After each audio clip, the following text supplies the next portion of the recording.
The frost had not lifted by midday. Caudry's winter fair filled the market square with smoke and noise, with the smell of tallow and chestnuts and wet wool. Aveline moved through it with a basket of mending on her hip. She had been sent for thread and told to come straight back, and she meant to come straight back. She did not like crowds. She liked the quiet of the washhouse better, even the cold of it, even the cracked skin of her hands. Here there were too many eyes. She kept her head down. She was 19, and she had learned young that a bonded girl is safest when no one looks at her twice. The dray horses stood by the ale tent, 4 of them, big and gray and steaming in the cold. A boy held their heads. He was small for the work. Aveline noticed him the way she noticed everything, sideways, without seeming to. She noticed the ice under their hooves. She noticed the drum that started up, sudden and loud among the stalls. She noticed the near horse toss its head and roll one white-rimmed eye. Then a barrel slipped from a cart and struck the stones, and the sound cracked across the square like a shot. The near horse reared, and the world tilted. The 4 grays went at once, 1/2 a ton each, and the loaded carts still chained behind them. The boy who held their heads was thrown down and rolled and did not get up quickly. The crowd made a single low tearing sound, and then it broke apart. People ran. Baskets fell. A woman screamed a name that belonged to no one there. Aveline saw the child before she saw anything else. A small girl stood in the open stretch of stone between the ale tent and the well. She wore a red cloak. She had a sugared bun in one hand. She had stopped to stare at the noise the way small children stop, planted and open-mouthed, too new to the world to know that noise can kill. She stood directly in the line of the horses. She had perhaps 4 breaths before they reached her. Aveline did not remember deciding. She remembered the cold air going down her throat as she ran. She remembered dropping the basket, and the mending spilling across the frost, and a spool of gray thread rolling away under someone's boot. She remembered that her clogs had no grip on the ice, and that she kicked them off between one stride and the next, and ran on in her stockinged feet over stone as hard as iron and colder. The child turned her head. She saw the horses. She did not move. Her small face simply opened, the bun forgotten, her whole body gone, still in the way that kills. Aveline reached her. There was no time to lift her cleanly. There was no time to be gentle. She caught the child with her whole body and drove her sideways, off her feet, and out of the line, and they went down together against the stone rim of the horse trough. Aveline twisted as they fell so that her own back took the trough and the child came down on top of her, safe in the cage of her arms. The breath left her in one hard burst. Something in her shoulder gave a flash of white. The grays went past close enough that she felt the ground shake through her spine, close enough that the wind of them lifted the hair off her neck. The cart came behind, and its iron-shod wheel caught the corner of a linen stall and tore it down in a roar of falling poles, and a bolt of undyed wool leapt once on the stones and unrolled itself across the square like a long white tongue. Then the horses were gone down the Marrow Road, and the noise went with them, and a strange ringing quiet was left behind. Aveline lay on her back against the trough. The sky was white above her. She could not breathe for a moment. Then she could. The child was not crying. That was the thing that frightened her most. She sat up fast, ignoring the shoulder, and turned the girl in her arms and looked at her. The small face was gray. The eyes were open and fixed on nothing. She made no sound at all. "No," Aveline said. "No, no. Look at me. Look here." She did not shake her. She took the small jaw in her fingers and turned the face toward her own, and she made her voice low and certain, the way you speak to a frightened animal, the way she had once been taught to speak by someone she did not let herself think about. "You are safe," she said. "You are on the ground, and the horses are gone, and you are safe. Breathe now. Breathe for me." The child breathed. It came in one great whooping gasp, and then a wail, High and furious and alive, the most welcome sound Aveline had ever heard. She pulled the girl against her chest and held her while she screamed. She rubbed the small back through the red cloak. She felt the little heart going like a trapped bird against her own ribs. "There!" she whispered. "There!" "Good. Cry as loud as you like. Crying is allowed," the child cried. Aveline held her on the cold stones among the wreck of the stall and the spilled thread, and she was shaking now herself, though she had not yet noticed it. Her feet were bare and blue on the frost. Her shoulder was a slow spreading fire. Then a hand closed hard around her arm from behind, and a voice she knew far too well said, "So, this is where you ran to." Master Vel hauled her up by the arm, and the shoulder screamed, and she let it. She would not give him the sound. "Half the morning I have hunted for you," he said, "and I find you here, making a show of yourself in the open road, with your feet bare like a common—" He stopped. He had seen the child. The girl in the red cloak had come up with her. Both small fists knotted in Aveline's apron, and would not be moved. When Vel reached to peel her loose, she made a sound like a boiling kettle, and he thought better of it because a crowd was gathering, and a crowd remembers a man who is rough with a weeping child. Aveline knelt back down. She was not thinking of Vel. She was thinking of how the girl had guarded her own arm against her body when they fell. "Let me see," she said gently. "Only see. I will not hurt you." She took the small wrist in her fingers.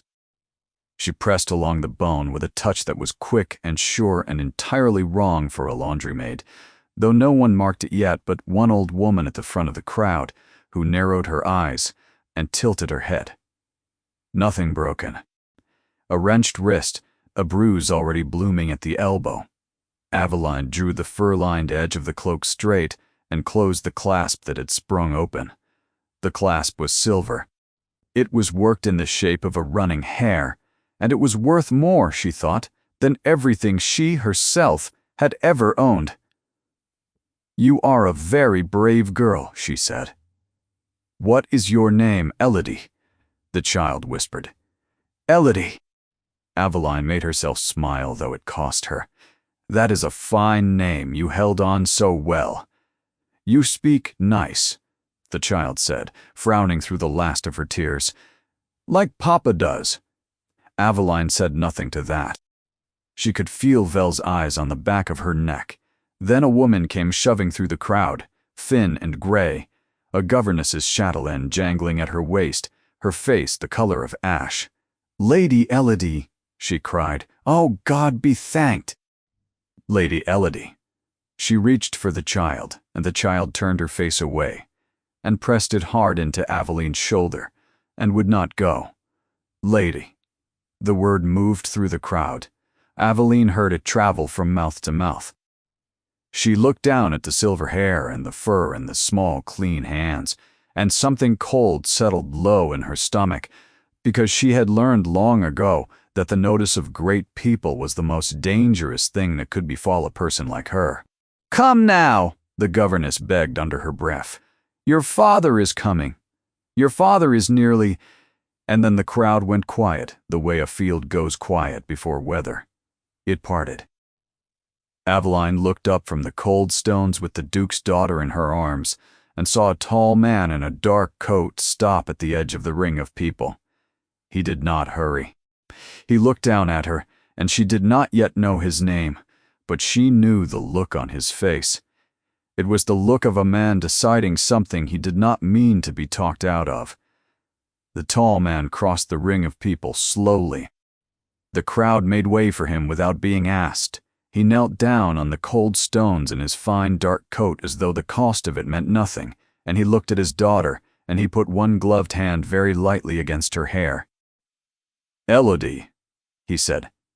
His voice was quiet. "Are you hurt?" "The lady pushed me," the child said. "The horses came and the lady pushed me away and we fell down. And she said, 'Breathe.'" She turned in Aveline's arms and looked at her father with great seriousness. She said, "Crying is allowed. The man's eyes moved to Aveline. They were a pale gray, the color of a winter sky before snow, and they went over her once, the bare blue feet, the mended dress, the arm she held stiff against her side, and missed nothing. Master Vel found his voice. "Your Grace, I am sorry for the trouble. The girl is mine, bonded to me these 4 years, and she left her post this morning without leave. I'll see she troubles you no." "She leaves with me," the man said. He did not raise his voice. He did not look at Vel when he said it. He was still looking at Aveline. "Your Grace," Vel said, "the bond is lawful. I hold the paper. She is owed to me another 2 years, and then you will be paid for the 2 years, and for the paper, and for your trouble, and you will be glad of it." Now he looked at Vel, and Vel stopped talking. "Send your account to Callow Hall." "Send it tonight." He rose. He held out his arms for his daughter, and the child went to him at last, and wound herself round his neck, but she kept one hand fisted in Aveline's sleeve, and would not let go, so that Aveline had to rise with them, swaying on her hurt feet. "You will come to the carriage," the man said to her. It was not a question, and it was then that the old woman at the front of the crowd spoke. She had been staring at Aveline all this while. She lifted one crooked finger, and she said loudly, to no one and to everyone, "I know that face. Lord save us. I know it. That is the Corvain look. That is the old Earl's girl. Come back from the dead." The man went still. He went still the way stone goes still. The name landed in the square and spread, Corvain. The older people knew it. Aveline watched it move across their faces the way a shadow moves across a field when a cloud crosses the sun. The younger ones did not know it, and they turned to the older ones, and the older ones told them in low voices behind their hands, and then they knew it too, or believed they did. She stood very still and let it happen. There was nothing else to be done. She had kept the name buried for 11 years, and now an old woman with a crooked finger had turned it up out of the ground in the middle of a market fair, and there was no burying it again. Once, House Corvain had been one of the great houses of the north. Her father had been the Earl of Corvain, and the Corvain lands had run from the grey hills down to the sea, and the Corvain Hall had been a place of long tables and lit windows and old dogs asleep by the fire. Aveline had been born in a room at the top of that hall. She had learned her letters at a window that looked out over her father's fields. She had a brother, older than she, who had lifted her onto the back of a fat pony before she could properly walk, and led her round the yard while she shrieked with joy. She had been called My Lady by people who meant it. She had been 8 years old when it ended. She did not, even now, understand all of it. She had been too young. She knew only the shape of it, the way you know the shape of a room you were carried through in the dark. There had been an accusation. A great man had risen in the High Council and named her father a traitor to the crown. He had said there were letters. He had said there was a plot. He had said the Earl of Corvain had reached his hand toward things that were not his to touch. The great man had lands that bordered the Corvain lands. The great man had wanted the grey hills and the road to the sea for a long time. Aveline had understood that part only later, when she was old enough to understand that powerful men do not always need a thing to be true. They need only enough people willing to say that it is. Her father was taken. Her father did not come back. She was never told how he died, and she had never once asked, because there are questions a person carries all her life precisely by never asking them. Her mother went into a fever that winter and did not come out of it. The hall was emptied. The lands were declared forfeit and granted with the crown's blessing to the great man who had wanted them. The name Corvain was struck from the rolls as though it had never been written there at all. Her brother she had lost in the scattering, and did not know to this day whether he walked somewhere in the world or lay under the ground of it. That was the wound she truly never touched. She herself had been hidden by an old servant, then passed down and down through the hands of people with less and less to lose, until she was only a girl with one name and no other, a pair of quick hands that could wash and mend and, unwatched, set a bone or bring a fever down with the knowledge she had soaked up as a child at her mother's stillroom table. She had learned to be invisible. She had learned that a bonded girl who is never noticed is a bonded girl who is never harmed. She had made herself small and gray and silent, and she had survived, and she had promised herself one thing only. On the nights when the smallness felt like a coffin, that whatever else was taken from her, no one would ever again make her beg. And she had heard, a moment ago, the tall man in the dark coat say 4 words to Master Vel. Send it to Callow Hall. Callow Hall, the seat of the Dukes of Callowmere. She had not let it show on her face. She had 11 years of practice at not letting things show on her face. But the cold that had settled in her stomach when the child was named a lady turned now into something nearer to ice, because the great man who had risen in the council all those years before, the great man with the bordering lands and the patient wanting, had been the old Duke of Callowmere. And this tall man with the winter eyes, who had knelt on the stones for his daughter, who had said she leaves with me as though the world would of course arrange itself to suit him, was carrying that same daughter home toward that same house. She had saved that man's child. He was looking at her now. He had heard the old woman, too. Whatever else he was not a fool. And she watched him do the same arithmetic she had just done, from the other side of it. "Come," he said at last. His voice had changed. It was lower than before. "You are hurt. My daughter will not be parted from you, and we are making a spectacle of ourselves. Come to the carriage. We will speak where there are fewer ears." Aveline did not move. "I am not going to that house," she said. The child's head came up from his shoulder. "Yes," Elodie said, with the flat certainty of the very young. "You are coming. Papa has a big fire, and you can sit by it." She reached out and took a fistful of Aveline's hair, not unkindly, the way she might have taken hold of a rein. "You are coming." "I find," he said, "that I am rarely able to argue with her. You may come to discover the same." Then, lower, so that only Aveline could hear it. "You are hurt. Your feet are cut. The light is going, and you have a name that half the square now knows. If you walk away from me, you walk back to whatever Vel has planned for a girl who has shamed him in public. Or you come to a warm room and a doctor, and you have my word that you will not be kept anywhere. You do not wish to be kept. Weigh those 2 things, but weigh them quickly." The child is cold. She weighed them. She was good at weighing things quickly. It was another gift survival had given her, and she hated, with a clean and bitter hatred, that he was right. She got into the carriage. The house rose out of the dusk at the end of a long avenue of bare limes. It was built of a pale stone that held the last of the light after the sky had given it up, and it was larger than any building Aveline had stood inside in her life, and she had known, from the moment the old woman spoke, that it would be.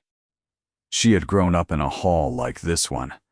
She had lost a hall like this one, walking up the steps of it now, barefoot, wrapped in a borrowed carriage rug, with the daughter of the house asleep against the shoulder of the man who owned it. She felt the strangest doubling she had ever known, as though she were both the child who had been carried out of such a house in the dark and the woman being carried back into one. And neither of them was entirely real. Inside there were servants and lamps and the smell of beeswax and cold flowers. A round little doctor was sent for. A fire was built up in a small room off the great hall. Someone brought warm water and clean linen and a pair of felt slippers that were far too large. A gray-haired man in black, who moved as though the house belonged to him nearly as much as it belonged to the Duke, bowed and said, "His Grace asks that you be made comfortable. If you want for anything, you have only to ring." "His Grace," Aveline repeated. "The Duke of Callowmere," the man said as though she were simple. "You are in his house." There it was, spoken plainly in the open with no old woman's finger required, the Duke of Callowmere. She sat very still in the 2 large slippers, with the firelight on her face, and she let the last small hope go. The hope that she had done her arithmetic wrong, that Callow Hall was some other Callow, that the winter-eyed man was some cousin or stranger who had merely bought the house. He was the Duke of Calomere. He was the son of the man who had stood in the High Council and unmade her family for the sake of a road to the sea, and she had saved that man's child from under the horses with her own body. She began very quietly to laugh, and then made herself stop, because she did not trust where the laughing would go. For a moment she thought of simply standing up and walking out through the great door and down the dark avenue, and gone the way she had gone, from 100 places before, the way a gray and quiet girl can always go. But her feet were bound and her shoulder was bound, and the child was asleep somewhere above her, under this roof, and she found to her own surprise and displeasure that she did not want to leave without knowing the girl was truly well. So she stayed in the chair, and she waited. He came an hour later when the doctor had gone. He had changed his coat and washed the day from his hands, but he looked tired in a way that no fine clothes could mend. He shut the door behind him. He did not sit at once. He stood, and he looked at her, where she sat by his fire, with her bandaged feet and her arm bound against her side, and for a moment neither of them spoke, and the fire filled the silence with its small business. "They tell me the shoulder is only wrenched," he said at last, "and that nothing in your feet is broken. You will mend." "I always mend," she said. "Yes." He studied her. "I begin to believe you do."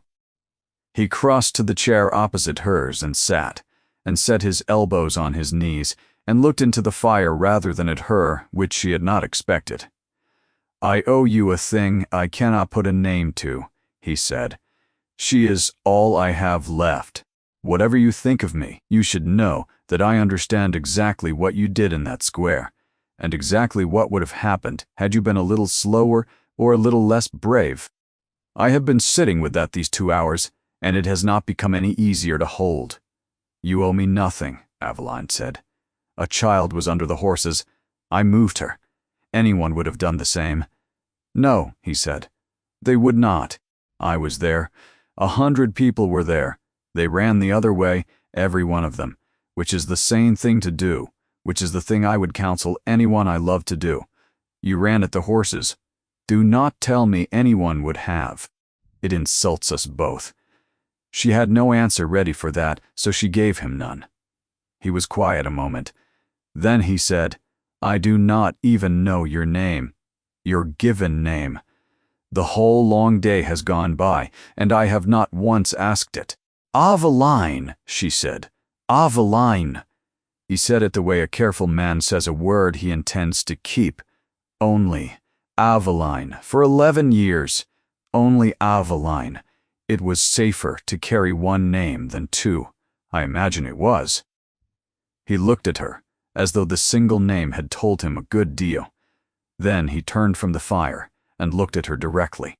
"Now I will say the other thing, because you are sitting there waiting for me to pretend I did not hear it, and I think you have been lied to, and managed enough in your life without my adding my share. The old woman named you Corvain. Is it true?"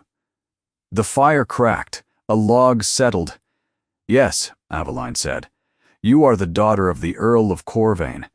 I am the daughter of a man your father called a traitor and put in the ground for wanting nothing he had not been born to." Her voice did not shake, which was the one thing she had, and she held to it. "I am the last of a house, your house buried, so that it might have a better view of the sea. That is who your daughter fell asleep on tonight. That is who sits in your fine chair wearing your fine slippers. Now you know it. You may send for the constables, or send me back to Vell, or do whatever it is that great families do when the past climbs up their front steps. But you will not sit there and offer me a debt, Your Grace, because I have seen the coin your family pays its debts in, and I will take no part of it." She had not meant to say so much. She had spent 11 years saying nothing at all, and now it had come out of her all at once in a warm room, in front of the one man in the world she should perhaps have said it to. The Duke did not flinch. That was the thing she would remember of him afterward. A smaller man would have flinched or reddened or reached for the easy shelter of anger. He sat and he took it, the whole of it, the way a wall takes weather. "My father," he said slowly, "was a man who wanted things, and who had learned young that the wanting was enough, because there was always someone below him who could be made to pay for it. I did not love him.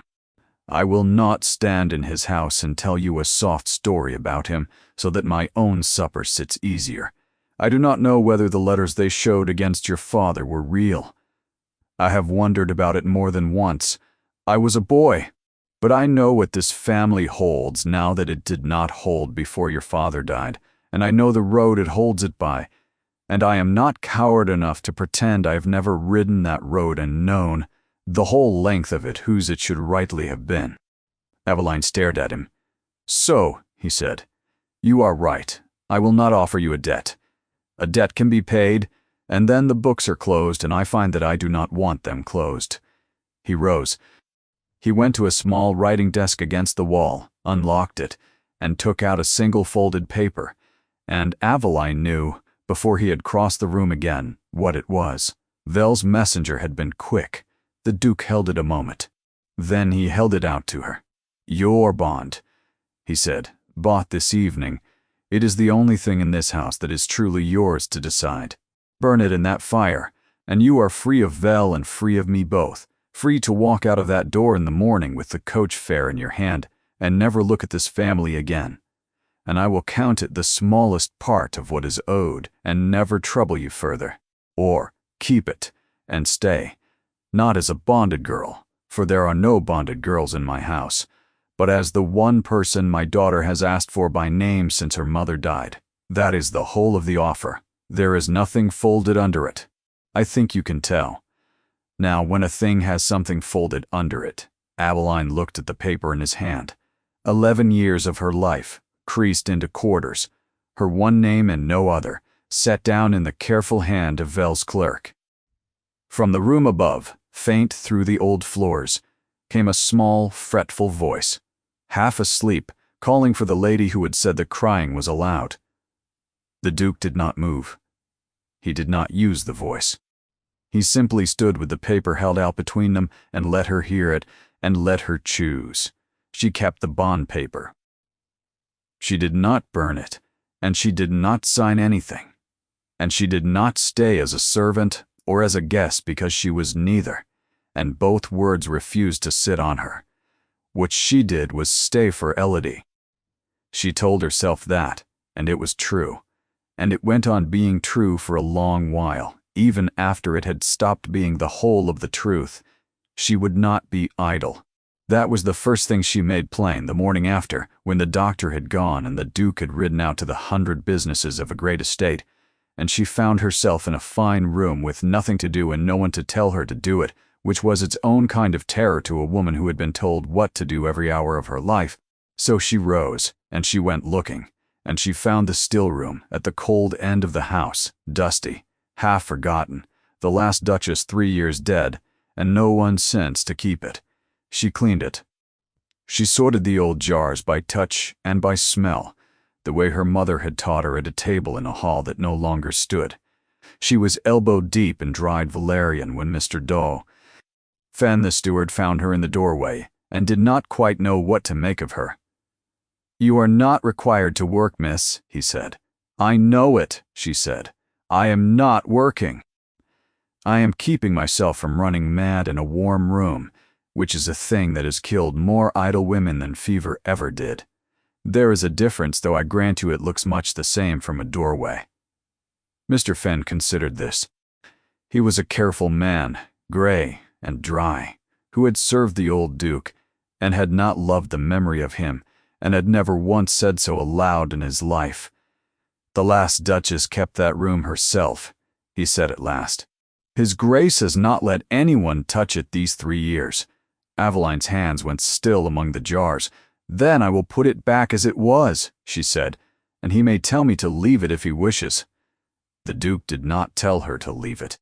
He came that evening and stood in the doorway where Fen had stood, and he looked at the clean shelves and the sorted jars and the small fire she had lit in the grate, and something passed over his face that she could not read. He said only, she would be glad someone was using it. She did not like waste, and he went away again. But the next morning, there was a key on the still-room table that had not been there the night before, and it was hers, and no one ever spoke of it. That was how it went, in the first week slowly, in small things, neither of them naming anything. Elodie was the bridge. Elodie did not know and did not care that there was a gulf to be crossed. She simply crossed it 40 times a day. She trailed Aveline to the still room and learned the names of the herbs and got them wrong on purpose to be corrected. She climbed into Aveline's lap in the evenings without asking, the way she had climbed into her arms on the cold stones, as though the matter had been settled between them at the horse trough and required no further discussion. She began to sleep the night through again, which the nurse said she had not done since her mother died. She began to laugh, a startling sound in that quiet house, sudden and bright, so that servants stopped in the halls to listen to it. "You have done that," the Duke said one evening.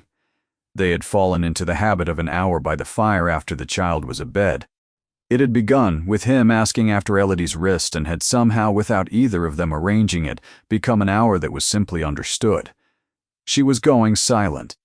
For a year she went a little more silent every month, and I did not know how to stop it, and the doctors said grief and time, as though I might dose her with time. And then you pushed her out from under a cart and told her that crying was allowed, and she has not stopped talking since. Children are more resilient than the people who love them can bear to believe, Aveline said. It is the loving them that makes us certain they are made of glass. He looked at her. You speak as one who was a child that lost things. I speak as one who was a child, she said, and left it there. And he did not push. And she noticed that he did not push, and she added it to the small, quiet list she was keeping of things about him that did not fit the shape of the family that had ruined hers. The house learned her worth the way houses learn such things, through a crisis. In the third week, a stable boy was struck in the head by a nervous colt, and the round little doctor was 2 hours' ride off at a lying in, and the boy's breathing went shallow and strange and his eyes would not fix, and the grooms carried him in shouting for anyone. It was Aveline who came. She had them lay him flat. She cleared his mouth. She kept his head still and his airway open with her 2 hands and her steady low voice for the whole 2 hours, until the doctor arrived. And when the doctor arrived, he looked at what she had done and said quietly to the Duke, whoever taught this woman her business did not teach her to be a laundry maid. The boy lived. He was slow for a month, and then he was himself again. And the servants who had watched a bonded girl from the fair be given a still-room key, and an hour by his Grace's fire, and had drawn the conclusions that servants draw, changed their minds about her, not because she was clever, and not because an old woman had called her high-born, but because she had knelt on the stable floor in her one good dress, and kept a groom's son breathing with her bare hands, and asked nothing at all for it. After that the house was hers in a way no title could have made it. The kitchen saved her the warm end of the loaf. The old gardener left cuttings on the still-room step. She had not asked to be loved. She had spent 11 years making certain no one looked at her twice. And here was a whole household looking at her, and it did not feel like danger. It felt, to her great unease, like coming in out of the cold. Not everyone was warmed. On the first Sunday, she walked down to the village church behind the family pew, and she felt the whole congregation turn to look, and she heard the whisper go along the pews the way it had gone across the square. Corvain, the trader's girl, in the Duke's own pew. And did you hear how she came to be there, and she kept her chin level and her eyes forward and gave them nothing, because she had long practice at giving nothing, but she marked it. She marked the 2 fine ladies who did not curtsy to her, and made sure she saw that they did not. She marked that. Whatever this house had decided about her, the world beyond its walls had decided otherwise. And the world was very large, and a duke could not order it about as he ordered his grooms. She said nothing of it to him, but she began, from that Sunday, to keep a second list. Reasons this could not be what it was becoming. He gave her a horse, not as a gift, he was careful to say. He had learned already that the word gift made her go stiff and cold, but because the still-room simples grew wild along the coast road and it was foolish for her to walk 6 miles for what she might ride to in 1. It was a plain, brown mare with a soft mouth, and Aveline, who had not been on a horse since she was 8 years old and had thought that particular joy long dead in her, found that her hands remembered what her heart had forgotten. She rode out along the coast road in the cold, bright mornings, and once he rode with her, the two of them, and no groom, which was not proper, and neither of them mentioned that it was not proper. They came out where the land fell away to the sea. Wah! The grey hills ran down to the water just as her father had described them on his knee, and somewhere north along that shining line of coast, she knew though she did not say it, were the ruins of the hall she had been born in. She reined the mare and looked at the sea for a long time. He did not hurry her. He was, she had learned, a man who could sit inside a silence without needing to fill it, and it was one of the things about him that undid her, because she had met so few people in her life who did not use silence as a place to hide a knife. My father used to say the sea was the only honest lord in the north, she said at last. It takes what it takes, and it never pretends to love you first. That is a hard saying to raise a child on, the Duke said.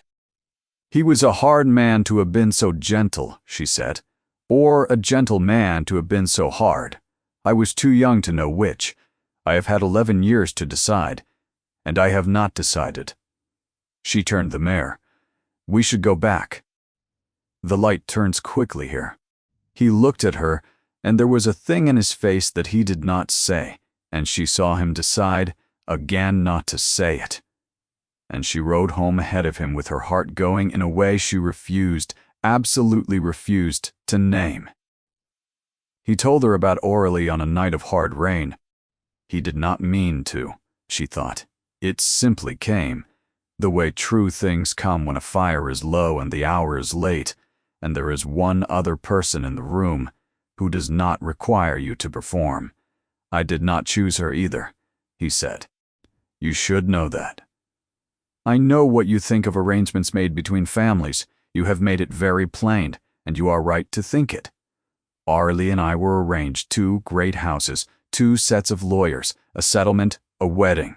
I was 23, she was 20. We had met 4 times. He turned his glass slowly in his hands, and then, against every expectation either of us had been raised to hold, we came to love one another slowly, in small things. It took us 2 years to know it, and 1 more to say it, and then she was mine and I was hers, truly, and then she was carrying our second child. And then in one bad night she and the child both were gone, and I have been standing in the wreck of that for 3 years, teaching myself to breathe with half my chest. Aveline said nothing for a long moment. Then she said, I am sorry. That is a true thing to be sorry for. I have spent my life among the other kind, the arrangements that curdle, the women who marry a title, and are dead behind the eyes by 30. And I forget, sometimes, that the coin can land the other way. It can, he said. It is rare, but it can.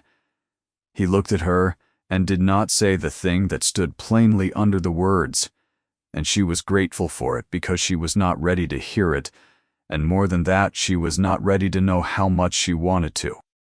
She gave him Corvain back in pieces over those weeks. Never all at once again. She had spent herself all at once that first night, and it had frightened her badly. But in pieces.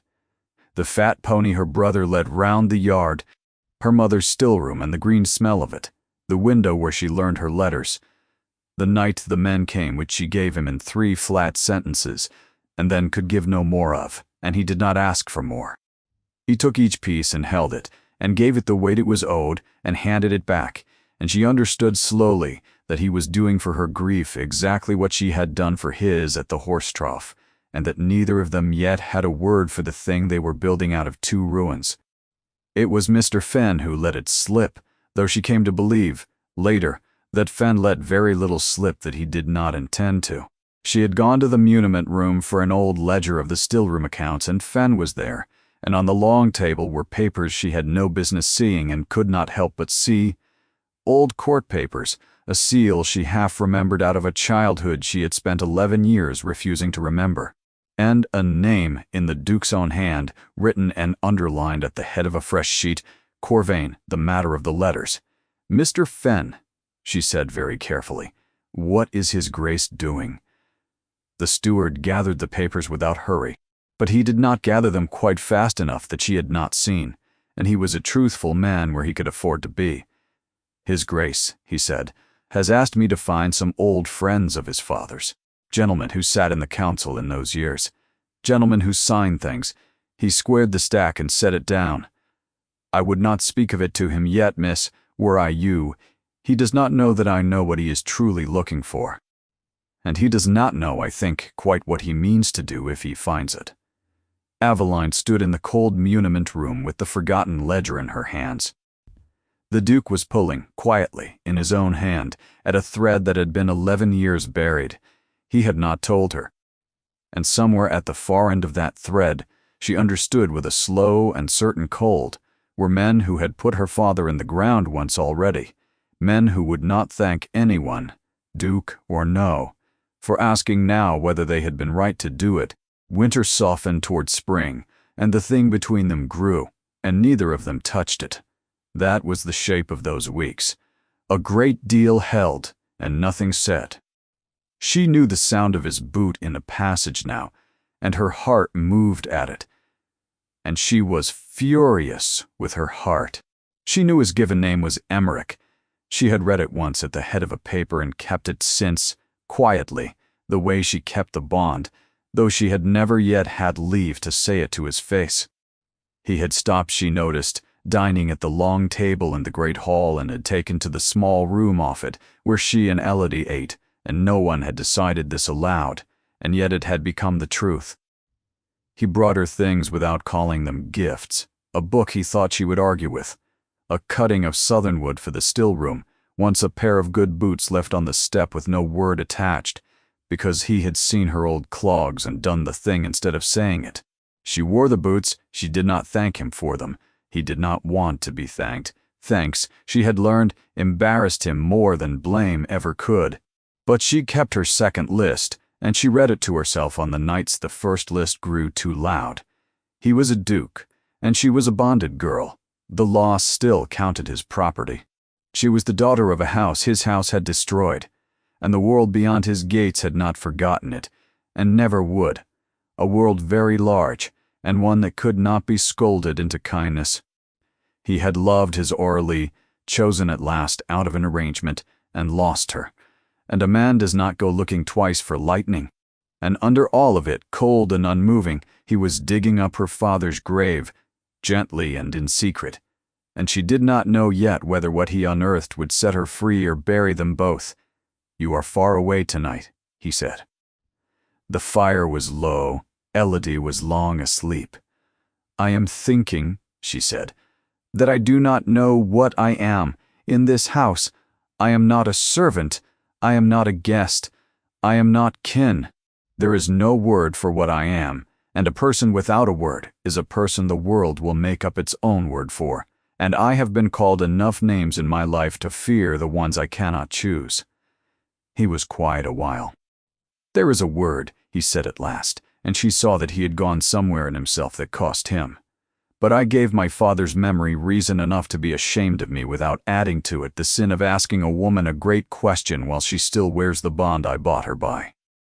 So, I will not say the word. Not yet. Not while that paper exists, and you have not chosen freely what to do with it." Aveline's breath had gone strange in her chest. "That is either the most honorable thing a man has ever said to me," she said, or the most maddening, and I cannot for my life tell which. I am told, he said, that with me they are frequently the same thing, and it was into the low fire, and the almost said word, and the first fragile warmth of a spring that felt, at last, like it might belong to her, that Mr. Fenn came to the door with a letter in his hand and an expression she had not seen him wear before. It was addressed to the Duke, but it was the seal that stopped her heart, because she knew that seal. She had grown up under a version of it. It was worked in the shape of a running hare. Her ladyship, your aunt, said Mr. Fenn, writes that she arrives on Thursday. Lady Verena Callowmere arrived on Thursday in a black traveling coach with the hare on the door, and the house changed the moment her foot touched the gravel, the way a pond changes when a stone goes into it. She was the old Duke's sister. Aveline understood that before anyone told her. She read it in the woman's face, which was the face of the man in the high council she had built in her mind for 11 years. The long, straight nose, the pale eyes, the mouth that had learned early that it would always be listened to. She was perhaps 60. She was tall and dry and beautifully dressed, and she moved through the great hall touching nothing and seeing everything. And when her eyes found Aveline, she did not pretend to look away. She did not speak to her that first day. She spoke to Elodie, who was shy of her. She spoke to the Duke, low and long, behind a shut door. She spoke to the servants in the tone of a woman taking an inventory. But on the second afternoon, a maid came to the still room and said that her ladyship requested Miss Aveline to take tea with her in the blue room, and the word requested did a great deal of work that the word alone could not have done. Aveline set down her pestle. She washed her hands. She took off her still-room apron and did not put on anything finer underneath it, because she would not be caught trying, and she went. The blue room was cold despite its fire. Lady Verena sat very straight in a chair that had been placed, Aveline noticed, so that any visitor must sit lower and with the window's light full on her face. It was an old trick and a good one. Aveline sat in the low chair and let the light fall on her and folded her scarred hands in her lap and waited, because she had learned long ago that the one who speaks first in such a room has already given something away. "You are not what I expected," Lady Verena said at last, pouring tea she did not offer to share. "I expected either a beauty or a schemer. You appear to be neither, which is more troubling, because it means my nephew's foolishness cannot be explained by the usual things." "I am not aware that I am anyone's foolishness, my lady," Aveline said. "No, you would not be. That is precisely the sort of thing that makes a man foolish." Lady Verena set down the pot. "Let us not spend the afternoon fencing. Miss, I will not call you Corvain, the name was struck from the rolls, and I will not resurrect it over tea you saved the child. For that, you have my thanks, which are real, and which I will now pay in the only coin worth having, which is the truth. Are you listening? Good, listen. Well, because I will say it once, as a kindness, and it is not a kindness I owe you. I am listening. My brother destroyed your father." She said it flatly without heat, and it was the flatness that made it terrible. I will not sit here and tell you he did not. I knew it at the time. I know what was true and what was arranged, and I know which the letters were. I was a grown woman then, old enough to have spoken, and old enough to know that I would not. And I told myself it was not my affair, and I have lived a long and comfortable life on lands that were paid for with your family's blood, and I have made my peace with that, as one makes peace with a thing one cannot undo. Do you understand what I am telling you? I am telling you that I am not your enemy, because I doubt your birth. I am your enemy because I do not doubt it, because I know exactly who you are, and exactly what it would mean if this family stood up in the light of day and said so." Aveline's hands were very still in her lap. "And what would it mean? Ruin." Lady Verena leaned forward. "Not yours. You have nothing left to ruin. You are already at the bottom, which is the only safe place there is. Ours. My nephew is not merely courting a poor woman, which the world forgives in a widower, The world adores a duke who marries down. It is very touching. It sells beautifully. He is reopening the Corvain attainder. Did you know that? Did he tell you? No. I see that he did not. He is quietly asking old men to remember old crimes. And old men, miss, do not care to be reminded that they are murderers. There is one in particular. I will not name him. You do not need the name to fear the shape of it, who signed his name to a lie 11 years ago, and was richly rewarded for it, and who has been becoming a very great man ever since on the strength of that reward. If my nephew pulls this thread, that man's whole life unravels, and such men do not permit their lives to unravel. They did not permit it when your father stood in their way. Why on earth would they permit it now, for the sake of a duke's infatuation and a laundry maid's dead papa? The fire cracked. Aveline looked at it. She thought of the underlined name in the duke's own hand. She thought of Mr. Fortune. Fen saying such men do not care to be reminded. She thought of the two ladies who would not curtsy, and the whisper along the pews, and she understood that Lady Verena was not lying, which was the worst of it. Every word of it was true. You want me to leave, Aveline said. I want you to live, Lady Verena said, and I want my nephew to live, and I want that child upstairs to keep the one parent she has left.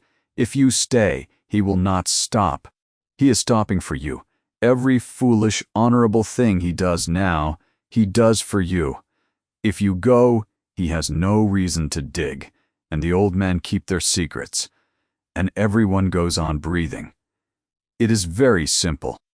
I am offering you money, a great deal of it, more than you have seen in your life, and a name in some far county where no one has heard of Hares or Corvinets, and a life, a real one. I am offering you the thing your father died without. I am not a cruel woman, whatever you have decided about me. I am a woman who has already watched this family kill one Corvain, and does not wish to bury a second, nor her nephew beside her.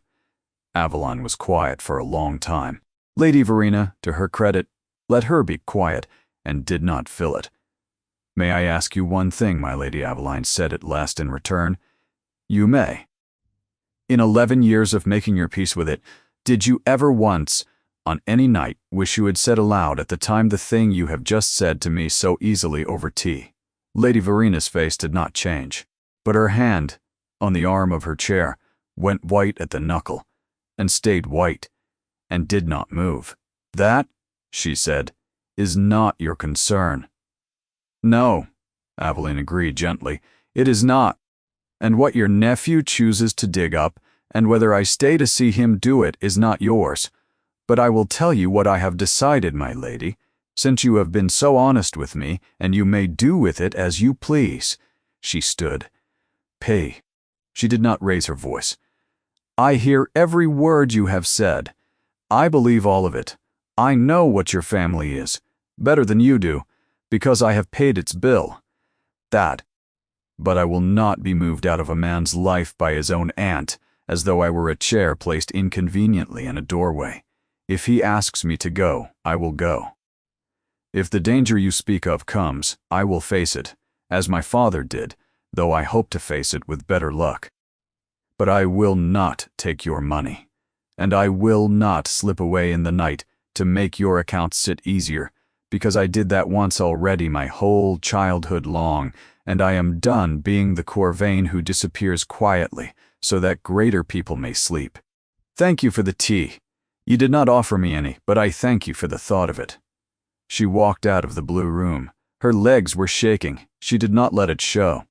She walked the length of the cold hall and up the stair and did not stop until she was in the still room with the door shut, and only then did she sit down hard on the stool and press her hands over her mouth, because Lady Verena had won. In the only way that mattered, and both of them knew it, not by frightening her for herself, by frightening her for him, for the child. And Aveline sat in the green-smelling dark and understood, with a grief that was worse than any threat, that she was going to have to leave, not because a great lady had ordered it, but because she had done the arithmetic, the way she always did, quickly and well, and she loved them too much to be the thread that unraveled them.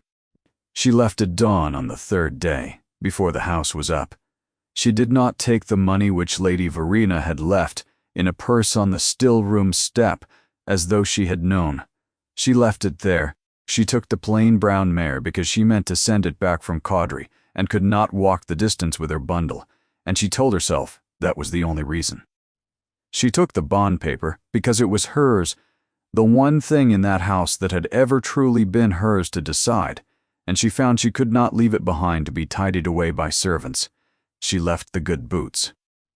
She left, on the pillow of a sleeping child, a single folded note, and she was a long time deciding what to write on it, and in the end, she wrote only, "You are brave, and you are loved, and crying is allowed. So is being happy. Do both." She did not trust herself to write more. She kissed the top of the small, warm head, very lightly, the way you touch a thing you are giving up, and the child stirred and did not wake, and Aveline went down the back stair and out through the kitchen door into the gray. She did not write to him. There was nothing she could write that would not either lie or beg, and she had promised herself, on the coffin nights, that she would never again do either. She rode north. She did not go to Caudry. She told herself she would, and then at the fork in the coast road she turned the mare's head north instead of south toward the shining line of water, toward the gray hills running down to the sea, and she let the mare carry her the long, cold miles to the one place in the world she had never once let herself go in 11 years. She came to it at midday. The Hall of Corvain, what the fire and the weather and the plunderers had left of it, stood on its headland above the sea, with the sky showing through its windows and the grass growing up through its great hall. And it was smaller than she remembered, the way the rooms of childhood are always smaller. And it was the saddest and the truest thing she had ever seen. She sat down on a fallen stone that might once have been a doorstep. She did not weep. At first she had not come to weep.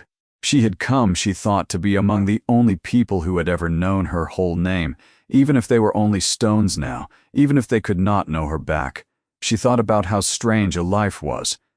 She had spent 11 years making herself invisible so that she would never be hurt again.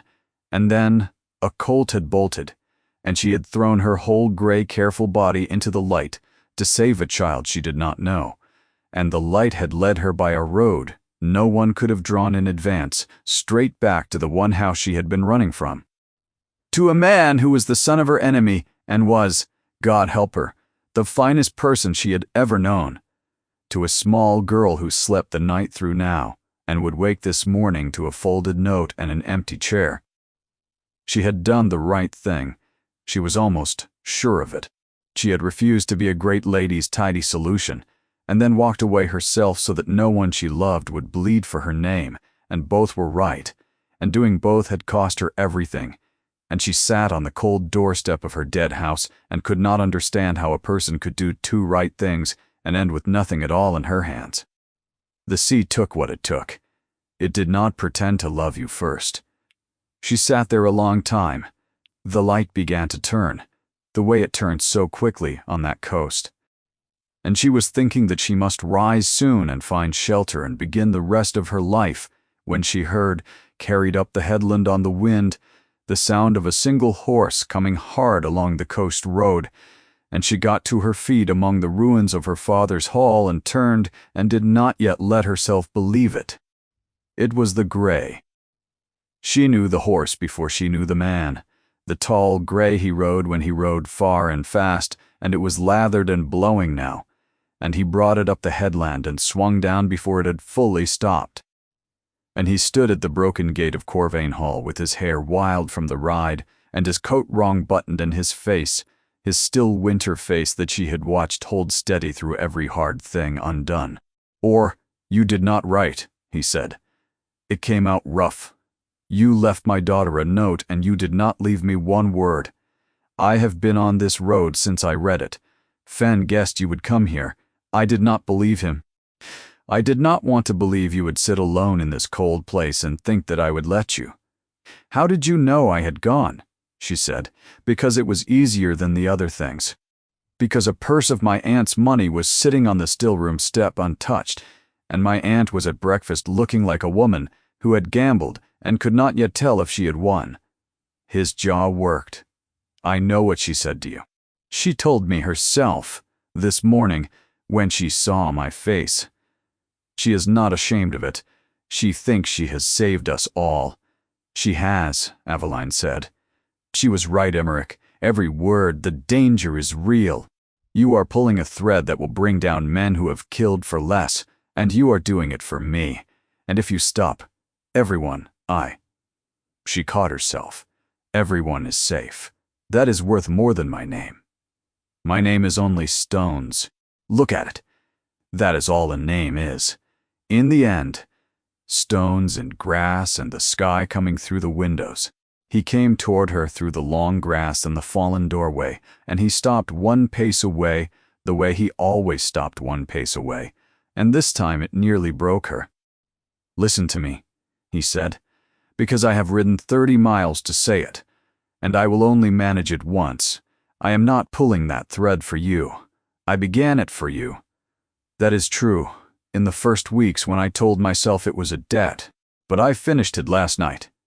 Before ever I knew you had gone, and I finished it for me, because I have spent my whole life eating at a table my father laid with stolen silver, and telling myself it was not my crime because I was a boy when it was done. And you walked into my house with your bare-cut feet, and your one name, and you would not take a coin of it, not one. And you made it impossible, do you understand? Impossible to go on pretending I could keep the silver and my soul both. I am not clearing your father's name to win you. I am clearing it because it is a lie. And I have known it was a lie since I was old enough to know anything, and I am done being a man who knows a thing and lets it stand. Aveline was crying now, silently, and she did not bother to stop it, because there was no one on that headland but him and the stones had seen worse. There is more, he said. You should have it all. The old man my aunt would not name, I named him. Last night. I have letters now, in my own strongbox, in 3 different hands that say what was done and who did it, and what he was paid. It is enough. It is more than enough. When it is laid before the crown, your father's attainder will be reversed, and the name struck back onto the rolls, and the Corvain lands, he stopped. The Corvain lands come home to you, whatever you decide about me. Do you hear me? That is not an offer with a price on it. That is not a debt, and it is not a bribe. It is simply what is right, and it is done, and it is yours. And if you ride away from me today, it is still yours, and I will still see it finished. I learned that from you. That a thing you do for a person should not have a hook in it. That a decent person does the right thing and does not send a purse afterward to be thanked. She put her hand over her mouth. It was her own words from the first night, turned around and given back to her, and she did not know a man had been listening that closely to anything she had ever said. For a while she could not answer at all. When she could, it was the fear she reached for first, because the fear was old and the hope was new, and the old thing always speaks first. And the danger, she said. Your aunt did not invent it. The man you named will not sit still while you unmake him. He ended my father with the stroke of a pen and slept well after it. You have a child, Emmerich. You have a house full of people who lean their whole weight on you. You would set all of that in the road of a man like that for the sake of an old wrong and a poor woman? I have thought of nothing else for a month, he said. I have weighed it the way you weigh things, quickly and honestly, and I will tell you what I found. A man who will do murder to keep a secret is not made safe by your silence. He is only made comfortable. Your father kept no secret and died anyway. I would rather meet such a man in the open, with the crown's ear and the truth in my strongbox and 3 signed hands, than spend the rest of my life at his mercy and teach my daughter to look away from the same stolen silver I was taught to look away from. I do not pretend there is no danger, but I am done buying my own safety with other people's graves. You taught me the price of that coin. I will not spend it anymore.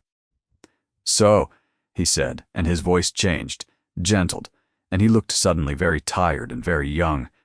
"That is the true thing, laid out plain, with nothing folded under it. Your name is coming back to you, and your land is coming back to you, and you owe me precisely nothing for either. And now, only now, when there is no bond between us, and no debt between us, and nothing you could possibly still owe, now I find I have one more thing to say. And it is the only thing I have wanted to say since a night by my own fire, when you told me you would take no part of my family's coin." He drew a breath. "You will not be a difficulty of mine, tidied neatly away.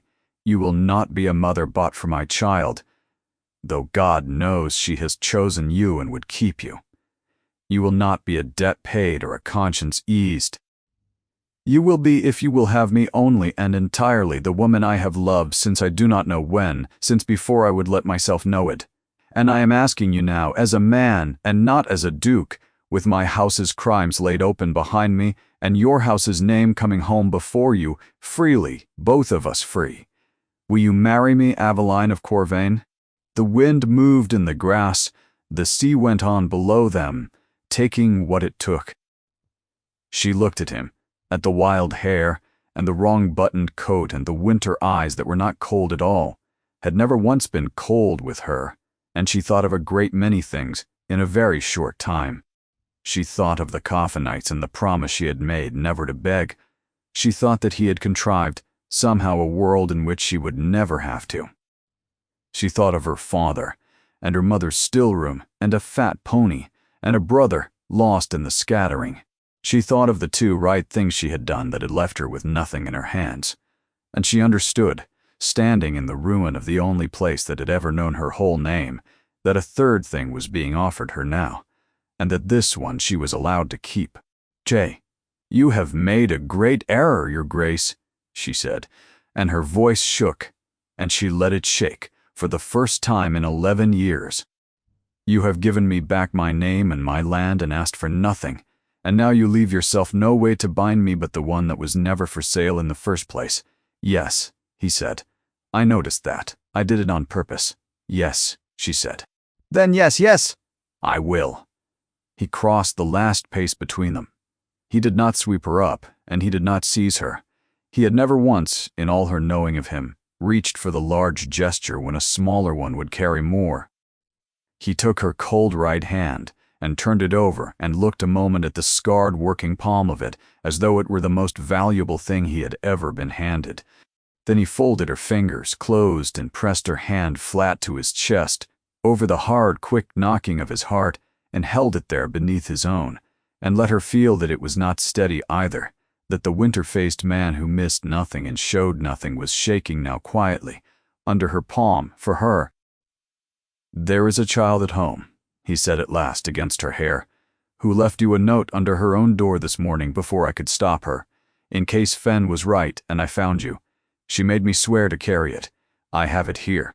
He drew from his coat a much-folded scrap, and Aveline opened it with hands that would not quite steady, and on it, in the large, careful letters of a girl of 6, only lately happy enough to write, was one line, "Come back." Crying is allowed, but so is coming back. She pressed it to her mouth and laughed, and it turned halfway into a sob, and he held her while it was both. "Then we will not keep her waiting," Aveline said when she could speak again. "I have kept myself waiting 11 years. I find I have no patience left for it." He looped the brown mare's rein to his saddlebow to lead her home behind them, then lifted Aveline up onto the gray before him, the way he had once carried his sleeping daughter, and she felt the warmth of him at her back and the long, strong stride of the horse beneath them.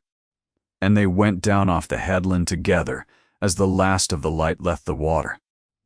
And behind them, the sky came purple through the empty windows of Corvain Hall, and neither of them looked back at it, and for the first time in a very long time, Aveline was not cold.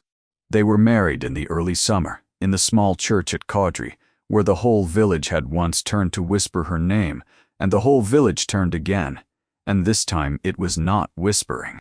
The attainder had been reversed by then. It had cost him. She learned only later how much. To lay the proof before the crown, he had had to stand up a Duke of Calimere and say in the open that a Duke of Calimere had borne false witness and hanged an innocent man for his land, and there were those in the great world who never quite forgave him the sin of having a conscience out loud. He never once mentioned it to her. She heard it from Fen. Lady Verena came to the wedding. She wore grey, and she sat in the second pew, and when the vows were spoken, she looked at Aveline with a face that gave away nothing at all. But at the small breakfast afterward, she came to her with a glass in her hand, and she said, stiffly, as though the words cost coin, "I said a great many things to you in the blue room." "You did," Aveline said. "I do not take them back." The danger was real. I was not wrong to be afraid. She looked at her nephew across the room, laughing at something the child had said, in a way none of them had seen him laugh in 3 years. "But I was wrong about one thing, and I would rather say it than choke on it. I thought you were something that had happened to this family. I see now that you are the only thing that has happened to it in 30 years that it can be proud of." She drank. "There. That is the whole of my apology, and it is more than I have given anyone living. Do not expect it twice." "I would not dream of it, my lady," Aveline said, and Lady Verena's dry mouth twitched, almost into something, and she walked away. But she was, in her own hard fashion, an ally from that day. When a certain Marchioness tried to make sport of the new Duchess's origins that autumn, it was Lady Verena who cut the woman dead before a room full of witnesses. That was her way, and Aveline learned to be grateful for it. There was one more thing. Aveline learned it by accident, in the first winter of her marriage, and it changed the shape of the man she thought she had married. She had gone, on a raw afternoon, to the rebuilt cottages at the north edge of the Corvain lands, her lands now, strange as the words still sat, where the tenants who had scattered 11 years before had begun, quietly, to come back. She sat an hour by the fire of an old man named Harl, who had been her father's shepherd when she was a child, and had wept to see her living. As she rose to go, he caught her sleeve. "Your Grace," he said, "before you go, there is a thing I have wanted to tell you, that no one else will, for he made us swear it." "Made you swear what, Harl, the searching?" The old man's eyes were wet. "For your brother, for young Master Perrin." Aveline went very still. 2 years, near enough, before ever you came to that market square, your husband had quiet men out looking for the lost Corvain boy. Paid from his own purse, no ledger to show it. Told to look first in the northern ports for a lad taken to sea. But you are the boy's sister, and I'll not go to my grave with you not knowing what manner of man. Aveline sat back down. 2 years before, she said, before he ever knew me. Aye, before he did not know you were in the world. He was setting right a thing his own father broke in the dark with no one to praise him for it. Because it was broke, and it was his to mend. And he is that kind, though he'd never thank me for telling you so. Aveline walked the cold lane home afterward, and she did not weep, because it was not that kind of feeling, and she did not hurry, because it was not that either. She only walked and thought of a man who had begun, in secret and for no reward, to search the northern ports for a stranger's lost brother, long before he ever knew the stranger, because it was a broken thing, and it was his to mend. They had not found Perrin, not yet. But the men were still out, still looking, still paid quietly from his own purse, and there was in that a thing better than a finding. There was the not stopping. She spoke of it one evening in deep winter, when the child was long asleep and the snow came down soft against the tall windows, and he was reading, or pretending to read, in the chair across from hers. Harl told me, she said, about the searching. He did not look up. Harl talks too much. You never told me. It was not important. It is the most important thing anyone has ever done for me, she said, and you have been doing it since before you knew my face. He turned a page. His eyes were not moving along the lines. Emmerich. He looked up then, and his winter eyes had the same steady weight they had held the first night in the small room off the great hall. but softer now, worn smooth, the way a stone is worn by long water. "We will find him," he said, "or we will not, but we will not stop. It is the one thing in this whole account I will not let stay. Unsettled, now, come and sit by me. You are cold. I can see it from here." She brought her tea, and watched the snow, and watched the fire, and watched the man she had refused a single coin from, who had given her back her name and her land and asked for nothing, and had been mending her broken house in secret since before he knew it was hers to mourn. The child grew strong. Elodie learned to ride badly, and then, well, she learned the name of every herb in the stillroom and got them right at last. She laughed often and loudly in the halls where laughing had once stopped. She called Aveline by her name for a long while, and then, one spring morning when she was 8, running past her into the garden, she called her Mama without seeming to know she had said it. Aveline did not correct her. She did not make a moment of it. She only kissed the top of the small head as it went by, very quietly, and let her run on into the sun. Elodie never called her anything else again. And sometimes, in the years that came, Aveline would ride north to the hall on the headland, rebuilt now, warm and lit, no sky showing through the roof. She would stop at the one broken doorstep they had left unmended, on purpose, and touch the cold stone that had held her, on the worst afternoon of her life. She would think of a small gray face beneath bolting hooves, and her own bare feet on the ice, and a man on a lathered horse with his coat wrongly buttoned. And she would think of how she had said no to a purse and yes to a man, and how the two had never once been opposites, how the same stubbornness that would not be bought was the very thing that in the end had let her be truly known. She had spent her girlhood learning to vanish. She had spent every year since learning the harder art, to stand in the open, under her own name, unafraid of being seen. Then she would turn the mare for home. And when she came down off the headland in the last of the light, there would be smoke standing up from the chimneys of Callow Hall, and a tall figure already out upon the steps, not summoned, not standing on any duty, only a man who had caught the sound of a gray horse on the gravel and come out into the cold, because meeting her was the one part of his day. He would surrender to no one. She had promised herself on the worst nights of her girlhood, only that she would never beg again. In the end, she had not had to. It had simply been given to her, and gone on being given quietly, every ordinary day, for the rest of their lives.